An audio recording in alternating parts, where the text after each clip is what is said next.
सो आप जानते हैं कायरोप्रैक्टिक एडजस्टमेंट कैसे हेल्प करता है, तो चलिए आज हम समझते हैं। So in spine there are 33 spinal vertebras जिसमें अलग अलग सेगमेंट्स होते हैं। सो फर्स्ट सेगमेंट होता है सर्वाइकल जिसमें 7 स्पाइनल वर्टिब्रास होती है।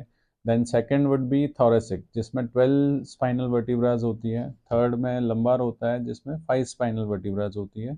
देन सैक्रल एंड कॉक्सीजियल जिसमें 5 एंड 4 ईच वर्टिब्रास होती हैं। वर्टिब्रा में हर एक सेगमेंट का अपना अपना एक स्पेसिफिक कर्व होता है। सो ये स्पेसिफिक कर्व्स आपकी बॉडी के वेट शिफ्टिंग मैकेनिज्म में हेल्प करते हैं और आपकी नर्व्स को स्पाइन के अंदर इंटैक्ट रखते हैं। इफ ये कर्व में अगर मिसअलाइनमेंट होता है सो आपको काफ़ी सारे इश्यूज इसकी वजह से फेस करना पड़ सकते हैं। जैसे कि अगर सर्वाइकल लेवल पे अगर मिसअलाइनमेंट होता है सो उसकी वजह से नर्व पे प्रेशर बढ़ता है जिससे आपको सर्वाइकल रेडिकुलोपैथी, हाथ में सुनपन, सर दर्द और चेस्ट में पेन जैसे इश्यूज आपको फेस करना पड़ते हैं।